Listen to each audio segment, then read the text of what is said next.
Alfie Evans struggles for life. North Korea and South Korea meet, and we check the mailbag. This is the Ben Shapiro Show.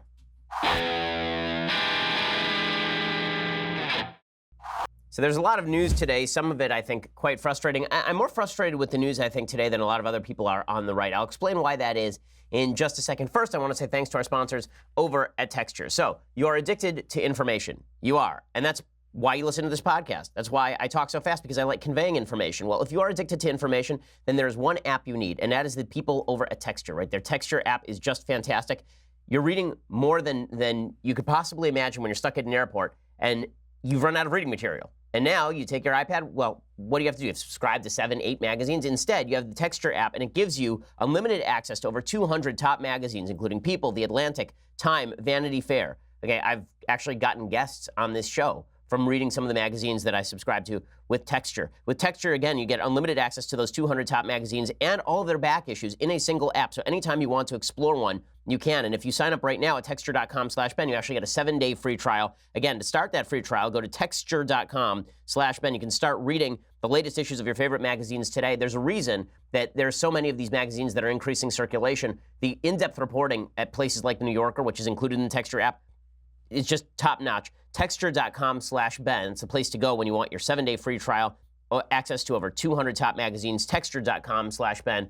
If you're an information junkie, there's no better app. Texture.com/Ben. Go check it out and use that /Ben so they know that we sent you. Okay, so the latest in the Alfie Evans case from Great Britain. So I wanted to talk a little bit about a counter-argument that's being made with regard to Alfie Evans. You'll recall that Alfie Evans is the 23-month-old baby who has an undiagnosed brain condition, a degenerative brain condition that has left him with apparently 30% brain function. And his parents want to take him out of Great Britain and bring him to Italy for experimental treatment. And the British government has said, no, he must die here in this hospital. They have now removed him from life support. He's now going on, I believe, 3 days without life support. They said he was going to die right away.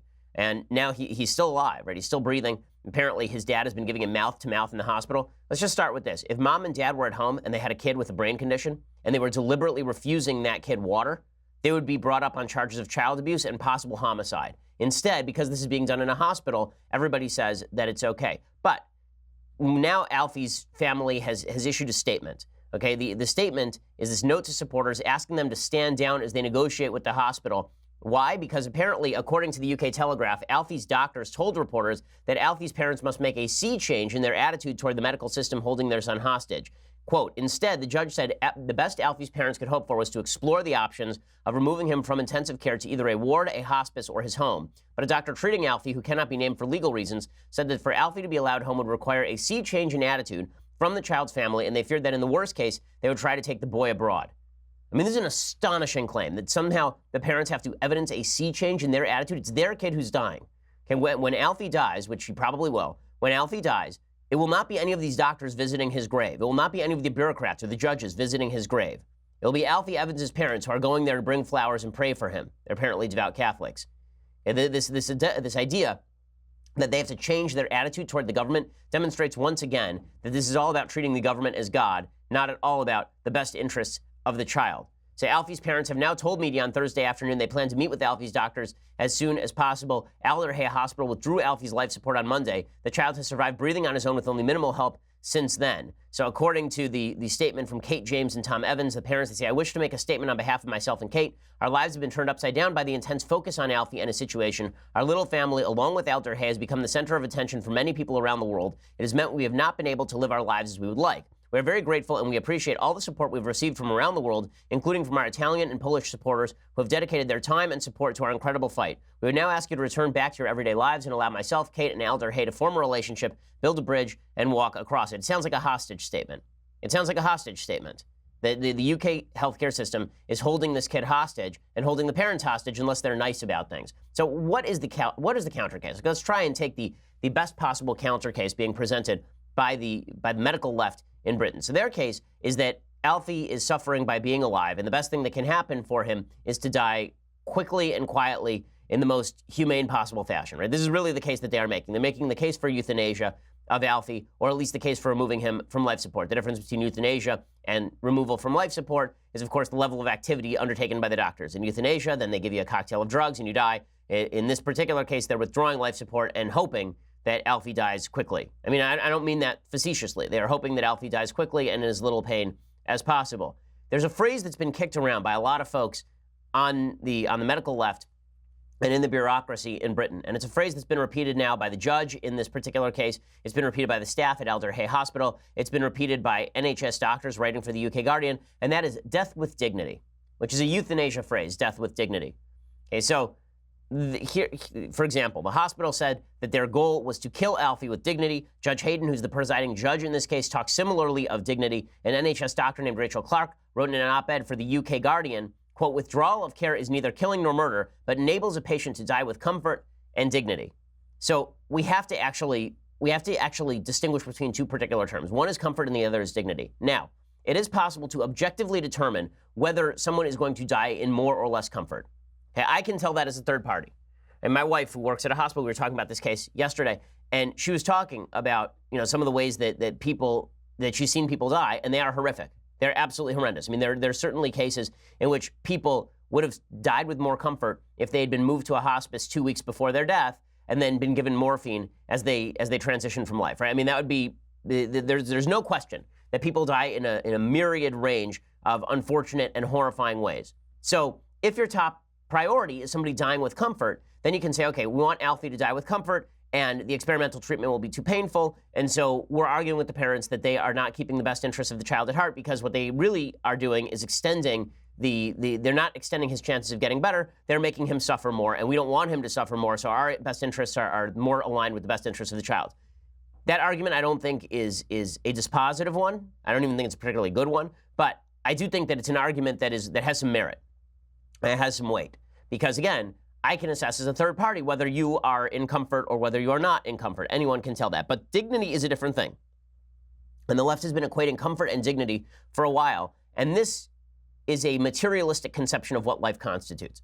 Right? If you believe that comfort in life and dignity in life are the same thing, or comfort in death and dignity in death are the same thing, then that's a pretty materialistic vision of what exactly life is. Because dignity then is boiled down to the level of physical comfort you are experiencing at any given time. Right? That if you are a person who's on your deathbed and you choose to suffer all the way through your last moments because you want to cling to life, because you think life is just that important, and you think that it is important that your children know that you struggled all the way to your last breath because you think that life is worth clinging to and you should never give up even when the situation is hopeless, if that's a lack of dignity, according to some people on the left, because the most dignified thing would be to just die in comfort, because comfort and dignity are the same thing. But obviously, they are not the same thing. Okay, death with comfort, again, is something that can be objectively determined. We can know that a woman who's dying of a bowel obstruction and is choking on her own stool, right? We know that that person is dying with less comfort. But can you honestly say that person is dying with less dignity? I'm not sure that you can. Because dignity is a state of mind relative to both yourself and to others. Right? If you treat yourself in dignified fashion, that means that you are acting in accordance with your own personal values. That's, I think, the definition of dignity with regard to yourself, that you have a set of values and you are standing by those no matter what the risk. That is the definition of dignity in accordance with yourself. Dignity with regard to others is how well you maintain your standard of stolidity in the face of serious pain. Whenever we talk about the kind of stiff British upper lip, that's what they're talking about. They're talking about that sort of dignity. They're not talking about comfort. They're talking about how much suffering can you take without actually becoming a burden on others. Right? I'm talking about an emotional burden on others. Okay, but to equate comfort and dignity is a real mistake, because great men and women die in horrible agony on a regular basis. Right? Great men and women very often are trying to make a point by dying in agony, that they don't actually want to, they don't actually want to give up on life. Life is more than just the level of physical comfort they're experiencing at a given time. Dying with comfort might be a term that's applicable to this baby, right? To Alfie. You might say that, maybe Alfie should die in more comfort than his parents want him to die in. Dying with dignity doesn't apply, because Alfie is 23 months old. He doesn't have the capacity to act in accordance with his own virtuous ideas because Alfie's a baby, right? So that means that he can't act in accordance with that. And as far as dignity with regard to others, that also doesn't really apply to Alfie, because the question now is whether his parents or the state get to determine what dignity looks like. Right? Does the state get to determine that its version of dignity, i.e. comfort, is the governing standard, or do his parents get to determine what dignity looks like? Maybe they think dignity looks like you fight for life all the way until your end of your life, no matter what the consequences. Okay, well, that is certainly an open question. That's certainly a question that's subjective in nature.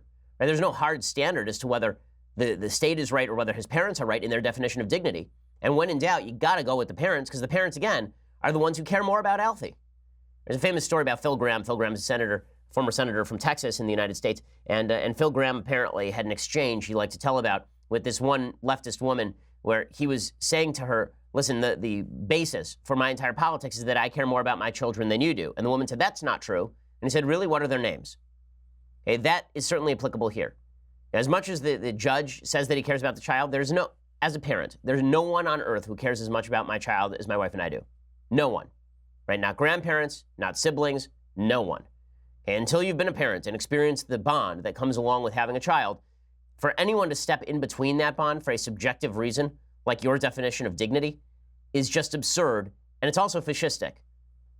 Again, there's a reason that advocates of euthanasia like to use death with dignity rather than death with comfort, because they understand that if they use death with dignity, then they're making the implicit argument that you choosing to go out on morphine is a more dignified death, that it's morally superior. Death with comfort is a morally neutral term, because comfort is morally neutral. We know people who live in comfort. Some are bad people, some are good people. Comfort is not a moral status. Dignity is, and there's a reason why the left keeps using that misnomer with regard to cases like Alfie Evans. They really should not. They really, really should not. It's a huge, huge mistake. So, again, I think that there's no question that this should be left to the parents, and it's an egregious miscarriage of justice that it's not, particularly because, again, the doctors are assessing the situation. They don't even know what's wrong with Alfie. So that's the second factor here, is that even if you assume Alfie's going to die, this should be up to the parents. The state doesn't even know that Alfie's going to die. They say they do, but they really don't know, because he's been off life support longer than they thought he would be. Okay, before I go any further, I want to say thanks to our sponsors over at Indochino. So, nothing makes you look better than a well-fitted suit. Okay, if you're a dude and you're going on a date or you have a big business meeting coming up, there's nothing that makes you look better than a custom-fitted suit. You look like James Bond. Well, that's what Indochino is there for. They're the world's largest made-to-measure menswear company. They've been featured in major publications, including GQ, Forbes, and Fast Company. They make suits and shirts made to fit your exact measurements for a fantastic fit. And you pick your own fabric. You can personalize the detail. You can personalize the lapel, the lining, the monogram. Okay, it's really cool. You can go to a showroom or shop online at Indochino.com. They have a bunch of showrooms in a bunch of major cities. I've been down to their showroom in Los Angeles. It is really cool. It makes you feel like you're walking into James Bond's menwear shop. It's like something from Kingsman. You're walking in, and there are tailors who are there working with you to pick all the variations on the suit and make it look its best. You can pick the material, you pick the color. It's just awesome.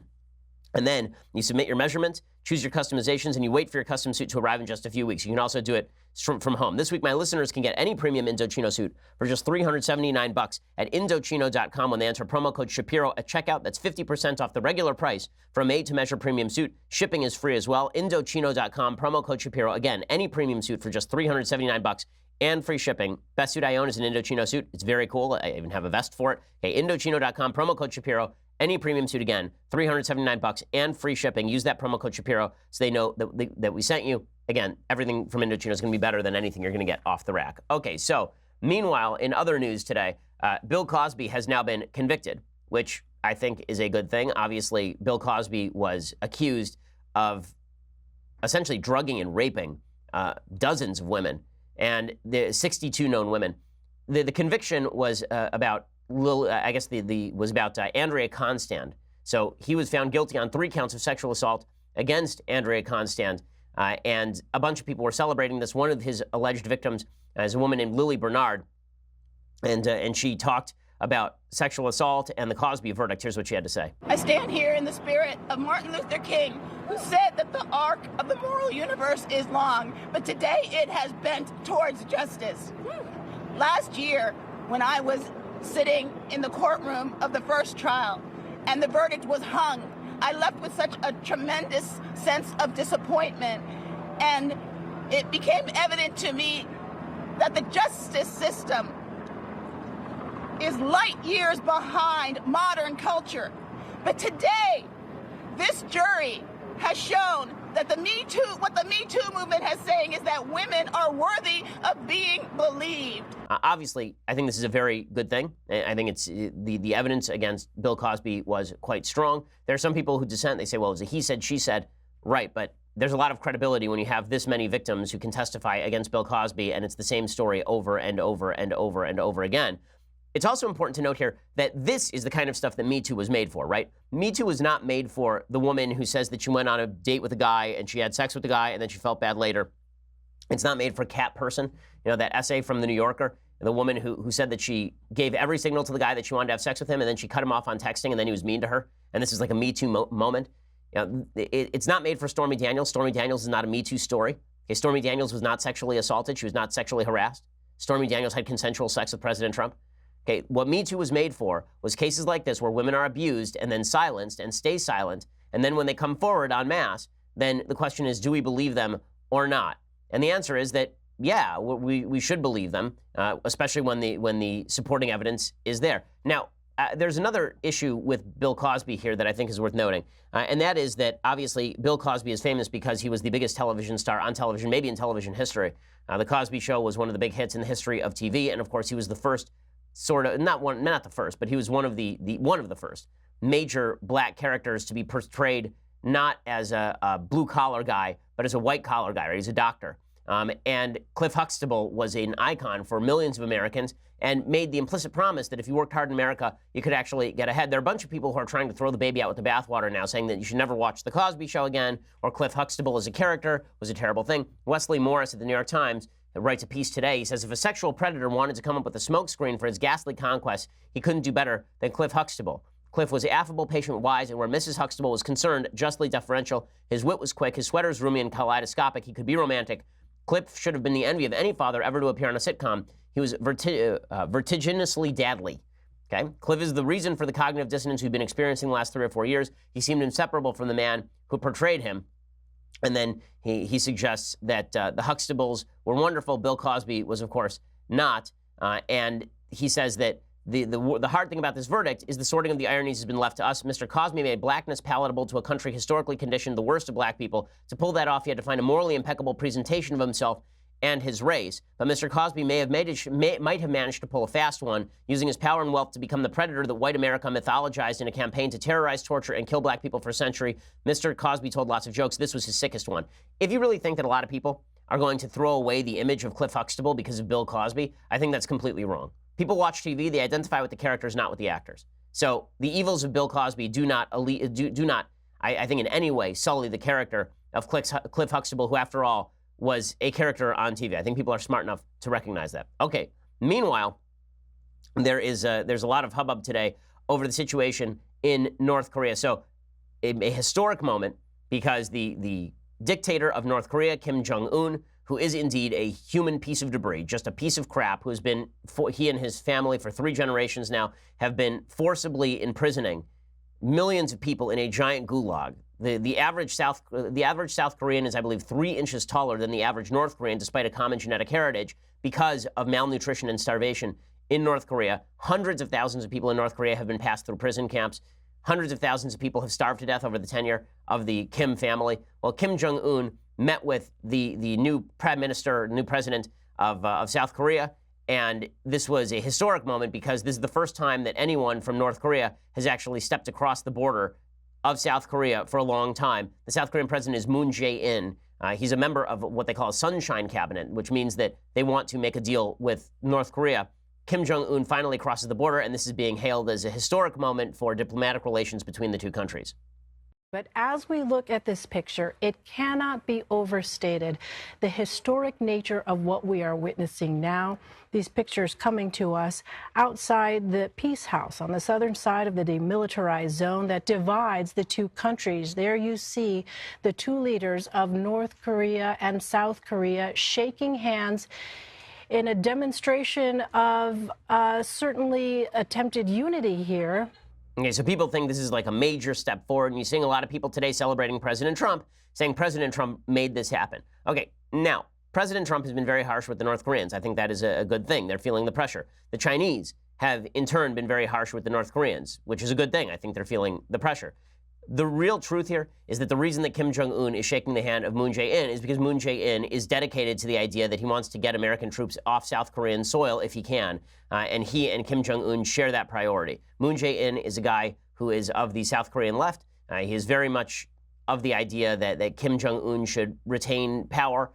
He wants to make nice with Kim Jong-un in other words. Kim's news agency said earlier Friday the leader would open-heartedly discuss with Moon all the issues arising in improving inter-Korean relations. Moon's senior spokesman said Kim joked that he would make sure not to interrupt Moon's sleep anymore, apparently referring to the North series of early morning missile tests last year, according to CBS News. Moon's spokesman says Kim also made a reference to a South Korean island that became a target of the North Korean artillery attack that killed 4 in 2010. Kim says the residents of Yeonpyeong Island, who have been living under the fear of North Korean artillery attacks and also families separated by the 1950 to 53 Korean War, have high hopes for the inter-Korean talks to help heal past scars. Apparently, they're going to sign a formal end to the Korean War. That does not mean demilitarization, of course. There are a lot of people, again, hailing this as a giant victory.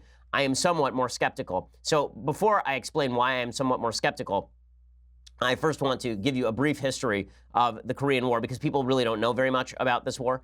They tend to forget this war. It's a forgotten war in the United States, unlike the Vietnam War, which is, of course, championed by the left as an example of America losing, and they think that's great, or World War II, which is an example of the United States intervening to stop a genocide. The Korean War is largely forgotten, even though the United States lost tens of thousands of troops in the Korean War. So the Korean War started because essentially what happened is after World War II, the Russians occupied the northern half of the Korean Peninsula, and the United States occupied the southern half, and then 2 flunkies at the State Department drew a parallel, the 38th parallel, and they said, okay, well, we're going to say that above this is North Korea and below this is South Korea. It was a completely arbitrary division. The Russians quickly turned North Korea into a communist proxy state, and the United States was working with the more free market dictatorship that was existing in South Korea at the time.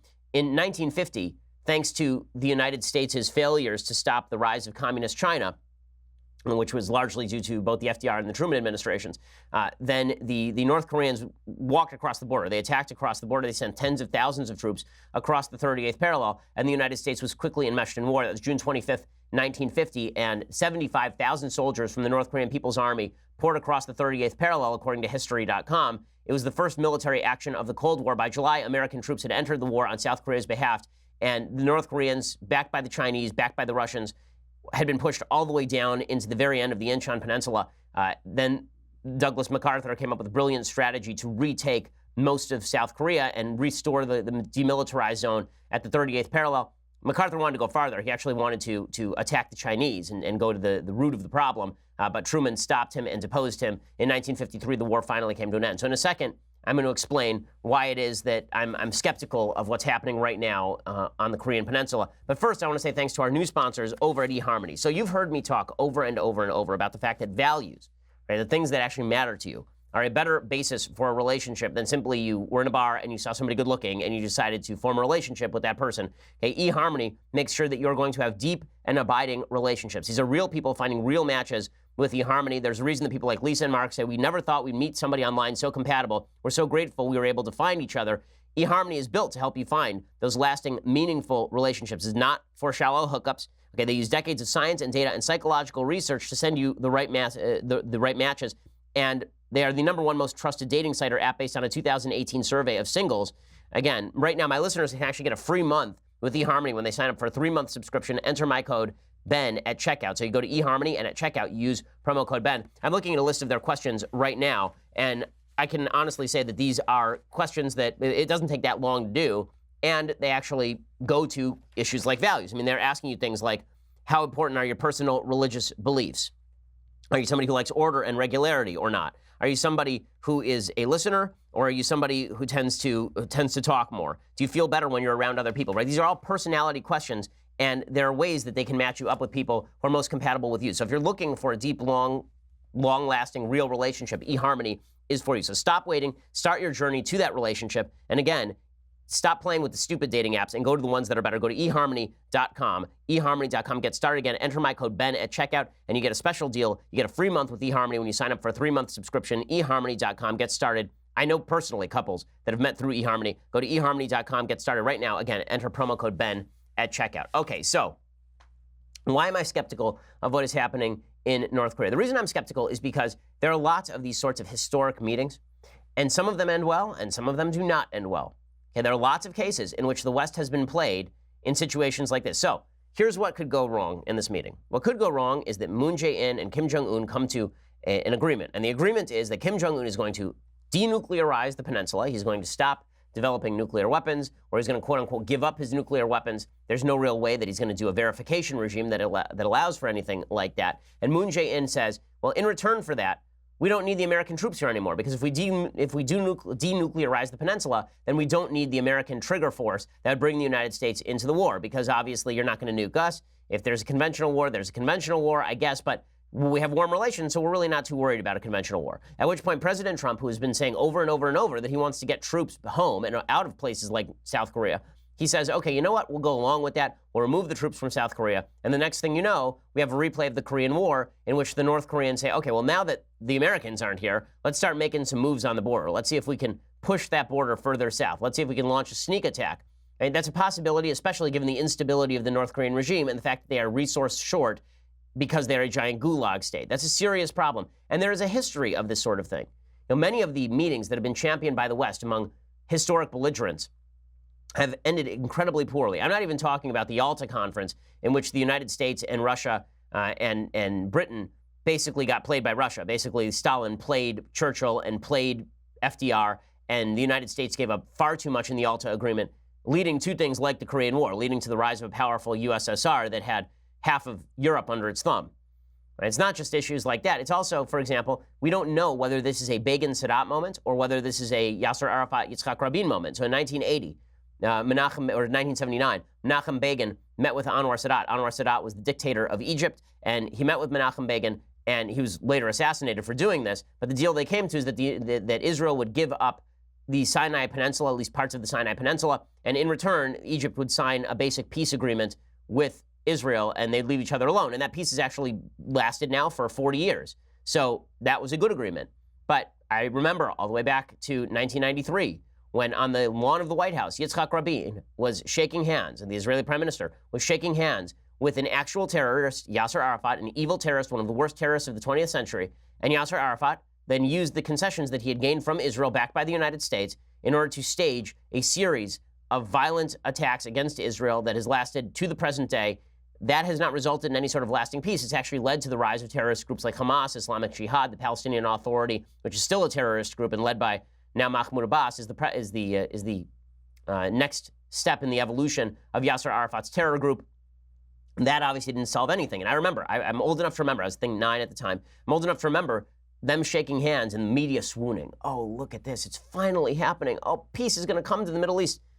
Peace didn't come to the Middle East because there were no common interests. So the question is the West going to take a strong stand and require things of Kim Jong-un in this peace? Or is this just going to be Kim Jong-un's latest move in order to get a bunch of concessions from the West, and in return, the West gets very little, right? The West gets a promise. And this is exactly what happened with Iran, okay? The United States made a deal with Iran, and now we are stuck with that deal with Iran, at least for the foreseeable future, because Barack Obama decided it was more important to have the photo op between the Iranian foreign minister and John Kerry than it was to actually uphold sanctions against an evil state on the brink of nuclear destruction, on the brink of having nuclear weaponry. The JCPOA, the Iran deal, is such a disaster, and you can see that this could be a similar disaster. You could see a situation in which the United States or South Korea offers a very similar deal to the North Koreans, and everybody proclaims victory, and within 5 years, the North Koreans are back making their nuclear weapons, except this time there are no troops on the South Korean peninsula. It could be a disaster. I'm not saying it will be a disaster. Maybe it works out great. But before everybody says this is a wonderful thing, look what Trump has wrought, let's wait to see the result. Okay? People shaking hands and doing photo ops is not an actual result. Now, that said, the media, if this had been under Obama, would have been fawning over it. It would have been, oh my God, look what Obama has done. It's so great. They said this about the Iran deal. And it does demonstrate the lack of veracity in the media, or at least the lack of credibility in the media. The media are so biased that Trump gets no mention in what is, in fact, a historic summit that's happening between the two Koreas. But by the same token, they would have been orgasming over this if this had been President Obama, no question. Still, as a conservative, I'm just saying it might be worthwhile to withhold judgment for just a little bit. Now, meanwhile, James Comey appeared last night with Bret Baier, and James Comey just looks worse and worse. If you're a Democrat, you have to think at this point that James Comey needs to be put to the side because he is not helping your case in the slightest. Over and over, James Comey made contentions last night that were just unsupportable. So this one actually, I believe, was not on Fox News. He was asking how possibly, this was on CNN, he was asking How can Trump supporters explain to their grandchildren that they traded the rule of law for tax cuts? This is James Comey doing his best virtue signaling on CNN. Then he meets Bret Baier and things go wildly wrong for him. My question for the Republicans is, so where is that? Where is that commitment to character and values? And if people have convinced themselves, well, we'll trade it temporarily for a tax cut or a Supreme Court justice, as I say in the book, that's a fool's bargain. Because those values are all that you have. There'll always be another Supreme Court justice, always another tax bill. You lose this, exactly what are you? Yeah, again, like this sort of language, well, they've traded rule of law for tax cuts. Have any Republicans said that rule of law should not be upheld here? There are Republicans who have said they will vote for impeachment if Robert Mueller is fired. Jeff Sessions has been standing for the rule of law. I really believe that. Now, Jeff Sessions has said, if you get rid of Rod Rosenstein, I will leave too. So I'll take off. None of this suggests that the Republicans have abandoned rule of law, but James Comey identifies himself with rule of law, and therefore he is the only person that ought to be listened to, obviously. And then he goes on Bret Baier, and things go wildly wrong for him. You know, so this whole perspective of James Comey as great lawbringer goes completely by the wayside, because it turns out James Comey doesn't know basics about his own behavior, right? So James Comey testified that he handed over material to a friend of his that was probably classified to hand out to the media. And he's asked about it by Bret Baier. Did you leak? Watch James Comey futz around for an answer. So the story of that briefing leaks out almost immediately after you do it. CNN and others run the story of this unverified dossier. Did you or your subordinates leak that? No. Did James Clapper? No, not to my knowledge. No. John Brennan? I don't know who leaked it. I had no part in any leaking of it. It was about 4 or 5 days later that it leaked, but I remember because President-elect called me about it. Did you ever try to find out? Who leaked an unclassified public document? No. Okay, did he try? Apparently he never tried to find out who leaked the news of him informing Trump of the dossier to the press, which was used as the news hook by BuzzFeed to actually release the entire dossier. No, he never bothered to look into that. He was also asked, did you leak, right? Did you leak? When you leaked after your firing all of your memos to your friend, was that a leak? And he said, well, I don't think so. I mean, I don't know. And Bret Baier was like, well, it kind of was, wasn't it? Isn't that sort of the definition of a leak? And Comey had no answer for that. Comey admitted that he said he didn't know that Democrats funded the Steele dossier, which is insane. Of course he knew that Democrats funded the Steele dossier. Watch him futz around on this one. Yeah, I still don't know that for a fact. What do you mean?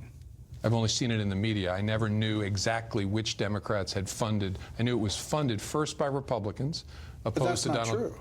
I'm sorry? That's not true. That the dossier that Christopher Steele worked on was funded by Republicans? My understanding was his work started funded by Oppo Research, funded by Republicans. So Free Beacon and said that they had Glenn Simpson and Fusion GPS on a kind of a retainer, but they did not fund the Christopher Steele memo or the dossier.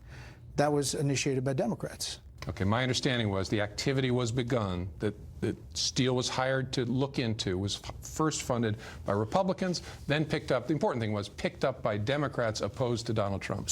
Okay, so I like how even here he's futzing around. I mean, he really looks bad last night, and well, he should have, because he again, is making a fool of himself. The fact the media keep trotting him out, I think they're undercutting their own credibility here. Okay, so in just a second, I'm going to get into the mailbag, because it is mailbag time here at the Ben Shapiro Show. But first, you're going to have to go over to Daily Wire right now, and you're going to have to subscribe. For $9.99 a month, you get a subscription to Daily Wire. That means you get the rest of our show live. You get the rest of the Michael Knowles Show live. You get the rest of the Andrew Klavan Show live. It also means right now, apparently, our Daily Wire news site is now being featured at the Apple Store. So you can go to the Apple app. It's the Apple News, right? Apple News. It's now appearing on. Daily Wire appears on Apple News, so go check that out as well, please. And if you want the annual subscription, then you get this, the very greatest in all beverage vessels, the Leftist Tears hot or cold tumbler. You will love every second of it because it is magnificent. It is just great. Also, right now, if you want to be part of the mailbag, now's a great time to subscribe. Spend the next 30 seconds subscribing. You can ask me questions live in the mailbag, which we'll be doing presently. If you just want to listen later for free, go over to iTunes, go over to SoundCloud, subscribe, leave us a review. YouTube particularly, please subscribe, please leave us a review. We are the largest, fastest growing conservative podcast in the nation.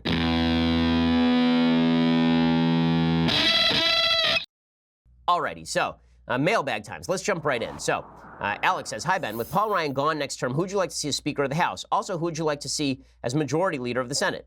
Thanks and love the show. So as Speaker of the House, I do like Jim Jordan. I think Jim Jordan would be very good at that role. You do need somebody who's going to be militant, particularly because they have to stand up to both Mitch McConnell if they're in the majority or the Democrats if they're in the minority. I think that Paul Ryan is a wonk. I think that he's a guy who is I think he knows what he believes. I think that he is a principled person, but I think that he's in the wrong position. If you're the head of the House majority, or if you're the head of the House minority, you have to be a knife fighter, somebody who's willing to manipulate. You have to be somebody who's willing to get dirty. I don't think Ryan is necessarily that guy. You have to be able to exert leverage on your own members, which Ryan obviously was not willing to do. You also, at some point, have to stand up to your own Senate if the Senate won't do it and say, listen, we're not going to pass anything. Right, Mitch, if you don't want the blame falling on you, you're going to have to do better. I'm not sure that Paul Ryan did that a whole hell of a lot. I think Jim Jordan would. So I like the idea of Jim Jordan as majority leader or as a Speaker of the House or as minority leader. Mark says, as far as, majority leader of the Senate, I think that, Senator Cruz has made a good case for why he should be majority leader of the Senate. I think there are probably some less controversial figures who would be similarly good. I mean, I'd love to see Mike Lee as majority leader of the Senate, but they're all my favorite senators who I'd like to see as majority leader of the Senate because I think those people would hold the line a little bit better than Mitch McConnell has. McConnell is a deal guy, right? He's a guy who in the future, he'll be seen more as a Tip O'Neill type, a guy who sort of got things done by using his various methodologies, but I'm not sure that Mitch McConnell is a lot to speak about when it comes to principled leadership. Mark says, Ben, a few days ago, Jordan Peterson asked Bill Maher's panel, if Trump is impeached, what are your plans to heal the rift between the left and the right? Of course, they didn't answer his question. So if Trump is impeached, how could the rift be healed? Well, it depends what he's impeached over. So if Trump were actually impeached over something that's legitimate, let's say that Trump committed an actual crime as president of the United States, a serious crime as president of the United States, and he is impeached, then the rift would be healed by Mike Pence coming forward, becoming president, and saying, listen, criminal activity is not acceptable on either side of the aisle, and the left saying, you know what, you're right, we're good now, right? That's the way that this would be healed. If he's impeached for no reason, right? If he's impeached because Democrats hate him, it's going to be very difficult to rectify that breach because Republicans are rightly going to say the Democrats have been misusing the tools of government in order to go after particular people they don't like in government, which only exacerbates the belief that Democrats should never, ever have the reins of government. Now, there is a conciliation possible there, too, and that is both sides eventually acknowledge that there should be no power of government over a wide variety of issues because we can't trust the other side with the power. Right? A libertarian consensus, in other words. You could see that happening, but I think that that's a little ways away, and I don't think this cast of characters, Chuck Schumer, Nancy Pelosi, Donald Trump, Mitch McConnell, I don't think this cast of characters is capable of getting that done. B. Tate says, hey, Ben, is it possible to rely too heavily on data to support an argument? In a world chock full of data to support both sides of an argument, why is there still so much separation in thought between the right and the left? To me, it seems like one can quote data or research, but nobody really cares. Seems the values are more important than data used to support them. Well, I think that's usually true in an argument. This is why I like to argue first principles. Data can be used to support first principles, but I think that most people are convinced on the basis of moral argumentation and first principles arguments, not on the basis of data. But the data do have to support your first principles. So data are a necessary bulwark for a good argument, but I'm not sure that data themselves make the argument. Data can provide the foundation for an argument, but even below that foundation, there's a bedrock, and the bedrock is the value system that you're trying to promote. Joe says, hey, Ben, my brother thinks the United States is not the best country in the world. He refers to the UN Human Development Ranking and claims that Norway is a better country than the United States. How would you counter his argument considering he's actually loaded with statistics? Okay, so first of all, Norway is living on the basis of an extraordinarily large oil find. And they've been living off the basis of that oil production for a long time. I did an entire episode where I discussed what Norway's economy looks like. Second of all, Norway is essentially ethnically homogenous. There's not a lot of ethnic diversity in Norway. So claiming that Norway is better than the United States, you have to consider the kind of folks who are living in Norway, and then you have to say, well, is it really comparable even? You'd also have to look at, for example, the level of economic mobility in places like Norway without state intervention. You have to look at the fact that the United States is the most powerful economy on earth. If the United States did not exist, would Norway still be a powerful country economically? The answer is no. Yeah, again, is it possible that you'd enjoy living in Norway more than the United States? Only if you enjoy 60% taxes and living in a small apartment. But is it possible that you'd like Norway better? Maybe. I mean, if that's what floats your boat. But to suggest that Norway is, for example, more tolerant than the United States, they don't have to deal with the same problems that the United States does in terms of trying to integrate so many different ethnicities. That's both a problem and a wonderful thing about the United States, obviously. Is Norway better than the United States in terms of the economy? Again, not if you want to get rich. Is Norway better than the United States in terms of the treatment of individuals? You'd have to talk to the various individuals involved. I treat people as individuals. I think some individuals in Norway probably have it tough. Some individuals in the United States probably have it tough. So you'd have to actually look at which metric you're talking about. If you're talking about GDP per capita, Norway is higher than the United States. That's easy to verify. But again, a lot of that is based on the government essentially gathering an enormous amount of oil and then putting all the money from it into a state pension fund. Hal says, Ben, private specific charities exist in much higher numbers than in biblical times. Do you still believe we should tithe 10%, or can some of those funds be given to private charities? So my understanding is that most people who are religious believe that when you give to a private charity, that counts as part of your tithing, I think. So I think it's one of the reasons why I think that if you're going to have a quote-unquote welfare state in the United States, instead of the government just seizing an enormous amount of cash from you and then using it through government means for redistributionism, if you're going to do something like this, you ought to mandate that people give a certain amount of their money to charity, and then they should be able to pick the charity the money goes to.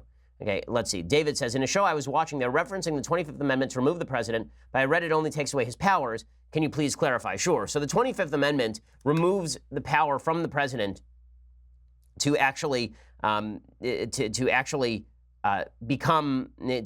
exercise his power. The 25th Amendment says a few things. So Section 1 says, in the case of removal of the president from office or of his death or resignation, then the vice president becomes president. But the part that they are usually talking about in the 25th Amendment is the part about if the president loses his capacity. So the president can regain capacity under the 25th Amendment.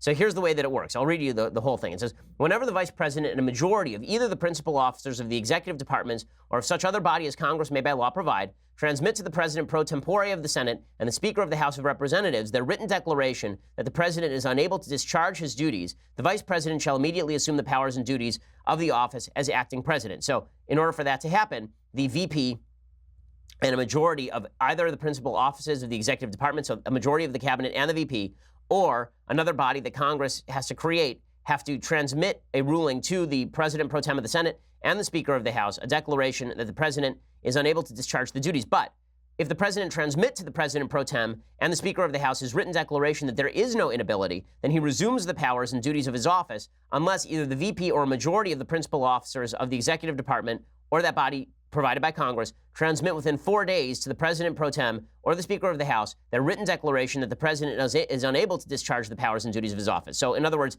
VP and cabinet say to Congress, President Trump can't handle it. Pence becomes president until Trump sends a note to Congress saying, hey, no, I'm fine. Everything's cool. This is just a power grab. At which point they have, and he has 4 days to do that. And then the VP, well, actually, he transmitted right away. Then the VP and the majority transmit within 4 days another written declaration that he's unable to discharge the powers and duties of his office. At that point, Congress decides the issue, and they have to assemble within 48 hours. If the Congress within 21 days after the receipt of the latter written declaration, or if Congress is not in session within 21 days after Congress is required to assemble, determines by 2/3 vote of both houses the president is unable to discharge the powers and duties of his office, then the VP continues to discharge the same as acting president. So, in other words, the president doesn't become not the president. He's just incapacitated for the period in which he's incapacitated. Okay, but it takes a 2/3 vote of each house to actually declare the president incapacitated to the level that he cannot regain his power if he attempts to regain his power. Mark says, Ben, with Bill Cosby being found guilty, should we still appreciate his contribution to comedy in the same way we appreciate past presidents for their accomplishments, not their faults?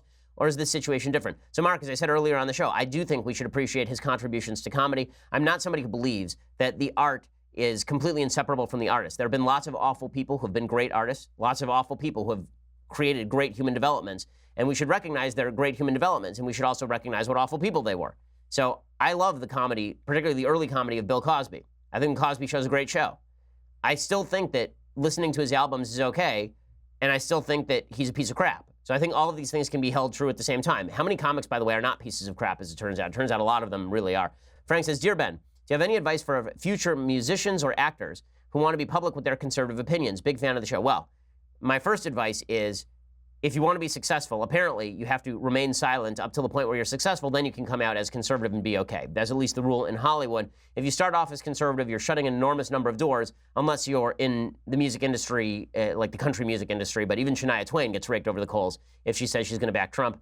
Unfortunately, we live in a system in which people are routinely discriminated against on the basis of their politics. So I think that it is well worthwhile for you to keep your politics as close to the vest as possible until you are successful enough that you don't have to worry about the blowback, right? Kanye is not really going to have to worry about the blowback, but that's because Kanye is Kanye. Okay, Rachel says, hi, Ben. Should parents be required under threat of losing custody to subject their children to chemotherapy if the child has a cancer diagnosis and the prevailing medical advice treatment is chemo? Thanks, Rachel. So my answer is, I believe yes, because I do think that there is a difference between doctors deciding that they have life-saving treatment they want to provide to a child and the parents saying no, and parents deciding that they want their child to live and doctors saying no, right? This is the Alfie Evans case is the reverse. Alfie Evans case is parents say, we think we can save the kid, and the doctors say, no, you can't, he has to die, which is evil. But, you know, this is a case that comes up a lot with regard to, there's certain parents who say they don't want their kids to have medical treatment for simple diseases.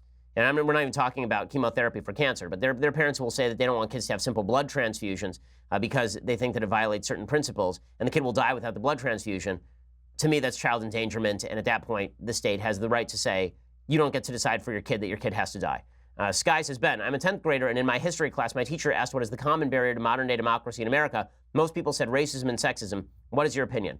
Well, I think that the biggest barrier to, if we're going to say, first of all, I don't think there's a barrier to modern-day democracy. I think America is a republic, and people vote in that republic, and there are no serious barriers to people voting in the United States. If the idea is what's the barrier to us all getting along, and they said racism and sexism, I would say tribalism more than racism or sexism. I don't think that women are being barred from office. I don't think black people are being barred from office. We had a black president. We almost had a female president. We've had female secretaries of state several times. There are many female members of the Supreme Court. They're black members of the Supreme Court. I don't think that racism and sexism are the biggest obstacles to the country at this point. Steven says, hey, Ben, I'm trying to think of a question to submit to the mailbag, but I can't think of one. What should I ask? Well, dude, you made it. So apparently you didn't even have to submit a good question. Good for you. And thanks to my producers for putting that up there, you jerks. Clay says, hi, Ben. I've been a listener for over a year now, and you've been very influential in my beliefs about conservatism. I've spoken out a lot this year during my college classes, either during student presentations or unsolicited professor virtue signaling. When I hear a student or teacher start going off about leftist ideology, am I obligated as a conservative to provide the counter to that opinion so long as I'm well-versed in research? Also, when do you plan on having Kanye on the show? Regards, Clay. Well, hey, I'd have Kanye on the show today. I mean, I think that'd be a lot of fun. And in a little while, I will tell you all about my inculcation into rap and how I got into rap. But first, as far as whether you're obligated, no, you're never obligated to say anything with regard to your politics. I think that, you know, as a moral human being, you should probably speak up when you are capable of speaking up. But if you are in a situation where your grades are going to suffer, I never tell students that it's their job to lose a grade because they have to speak up to no apparent purpose. Okay, final question, and then we'll do a thing I like. Moshe says, hi, Ben. If we get self-driving cars in the future, should we allow law enforcement to override the car's computer to bring people with warrants out for their arrest to the police station? Does an unconvicted person with an arrest warrant have a right to avoid being arrested? Well, no. I mean, if they have the right to break into your house to effectuate an arrest warrant, then they have the right to take control of your car and bring you home. Interesting idea, by the way. Very Minority Report. So I kind of like this. Okay, so time for a quick thing I like, and then we'll do a quick thing that I hate. So, thing I like. So as I said earlier this week, jokingly on Twitter, I am now apparently a rap maven because Kanye West, everyone on the right has now been legally obligated to like rap because Kanye West has come out and said that he likes President Trump. I'm just joking, of course. I still think rap is largely garbage. But my first inculcation into rap, the first song that really brought me, I think, into the world of R&B and rap and all of it, I think was probably this particular song. It's just an amazing example of the true artistry and verbal acuity of so many of our nation's rappers. As I walk through the valley where I harvest my grain, I take a look at my wife and realize she's very plain. But that's just perfect for an Amish like me. You know I shun fancy things like electricity. Okay, what's amazing about this particular music video, aside from the fact that Weird Al is the best, okay, is that if you actually go back and watch the Gangster's Paradise video, there's so many great references to it. So the best reference, of course, in the Gangster's Paradise video, it shows, I can't remember, which rapper does Gangster's Paradise? I can't even, sorry? Who is it? Coolio, thank you. So there's a close-up shot in profile of Coolio sweating, right? And as the song goes on, he starts to sweat more and more because it's so intense. And so Weird Al, throughout the song, there are cutaway shots of him in profile, and he just starts sweating. It's like pouring off his face, just like from Airplane. It's just great. Okay, so I will say this about Weird Al. Weird Al is one of the great unappreciated artists of our time. Okay, Weird Al Yankovic is the best. All of his songs are better than the originals. All of them. Okay, if you have a choice between listening to Amish Paradise and Gangster's Paradise, Amish Paradise is significantly better. If you have a choice between listening to the actual Hamilton soundtrack and listening to Weird Al's mashup on accordion of the Hamilton soundtrack, it is much better. Okay, Weird Al is much better. He's actually a pretty good musician, and he's really, really funny. So, yeah, this is what got me into rap. Also, white and nerdy, which is just spectacular. So kudos to Weird Al. This is not a racial thing. If Weird Al were black, I would still love his stuff. Okay, it's not just that I like white rappers. I think Eminem's, I dislike Eminem, but, you know, Weird Al's the best. I have no more words, okay? This is how I got into rap. Weird Al Yankovic. Okay, time for some things that I hate. So, Republicans in Congress. Just because people are popular on the interwebs, okay, just because people are popular on the interwebs, Republicans in Congress, does not mean that you actually have to have them to Congress to say silly things. So Diamond and Silk are very popular on the interwebs. Diamond and Silk are, of course, sisters who are black and are big fans of President Trump. They gained a lot of kind of credibility on the right because they were so pro-Trump and because they're conservative in some ways. Well, they had said that Facebook had shut down their page and prevented them from distributing their message. There is a fair bit of counter evidence to suggest that that may not, in fact, be wholly the case. What they say is that they reached out to Facebook. Facebook didn't reach out to them. Facebook says we did reach out to them and they've ignored us. Okay, listen, I think the Facebook algorithm change is a disaster, and I think that it is, at least in part, politically motivated, even if the people who made it don't believe that it's politically motivated. But Diamond and Silk were testifying before Congress, and at one point it was asked about them, it was asked of them, whether they had been paid by the Trump administration at any point or the Trump campaign at any point. The answer is yes. Okay, according to FEC filings, Diamond and Silk were paid about $1,200 at some point during the campaign. Diamond and Silk instead deny this under oath, which is in fact perjury, and you can just see that this thing just went sideways right out the gate. Ms. Hardaway, I think you stated on the record today at least 3 times, quote, we were not paid by the Trump campaign. Is that correct? That is correct. That is correct. Okay. Now, are you aware that your testimony today is under oath subject to the penalty of perjury? Yes, we are aware of that. Okay. Now, the FEC report dated May 12, 2017 states that on November 22nd, 2016, the campaign of Donald J. Trump for President Incorporated paid Diamond and Silk $1,274.94 for field consulting. Are you familiar with that? We're familiar with that particular lie. We can see that you do look at fake news. What happened is, and what should have happened is, you should have come to our mouths to see what exactly happened before a false narrative was put out there about the $1,274.94. So let me explain right now to you and the world. Hold on one second, because I want to give you the opportunity to explain, which is why I'm asking the question. Right. I'm actually trying to figure, are you calling this FEC document fake? Well, actually, let me get some clarity. No, we're not calling that fake. I'm going to give you an opportunity to respond. Okay. I'm just really I'm struggling. I'm really just trying to figure out, right? Because you have an FEC document that clearly indicates that the two of you were paid for field consulting by the Trump campaign. That's just one document. There may be others that are out here. And presumably, this was a document filed with genuineness and authenticity by the campaign of the president that you so love. And so I'm just trying to figure out, We understand that this who was is filed. lying here? Is it the Trump campaign, or is someone not telling Nobody the truth? is lying. So they claim that Facebook censored them for 6 months. They say they answered yes when they were blocked, asked if they were blocked on Facebook. It's not clear that they were blocked on Facebook. The algorithm may have been used to demote them on Facebook, which is not quite the same thing. And they said, we have never been paid by the Trump campaign, except that they were paid, in fact, by the Trump campaign. And then when they were asked about the FEC filing by the Trump campaign, they called it fake news. And guys, just because people are famous on the internet does not mean that they are great for the conservative cause on every issue. I think Diamond and Silk can say some really great stuff, some really effective stuff, but this is not the place to be doing it. I thought that this is an entire hearing that backfired in pretty significant fashion. Okay, other things that I hate. So Tom Brokaw has now been accused of sexual misconduct, or rather, Ron Brokaw has been accused of sexual harassment. Apparently, he's been accused of sexually harassing Linda Vester, who's, of course, a famous war correspondent. Variety said Brokaw physically tried to force her to kiss him on 2 separate occasions, groped her in an NBC conference room, and showed up at her hotel room uninvited. And apparently there's another allegation against Brokaw from an anonymous woman. I have to say, dudes, famous dudes, what in the world? What? Okay, like, why is it that every famous dude for the last 30 years, apparently, who's on TV has been groping women? And you can pretty much name on one hand the people who have not been accused of things over the last 30 years. It's just incredible. And it goes to show you that all of the leftist posturing about how they are not sexist, how many of these people are on the left? A lot of people are on the left, all of which suggests that human nature, there are a lot of men who give in to the human nature of being horrible to women.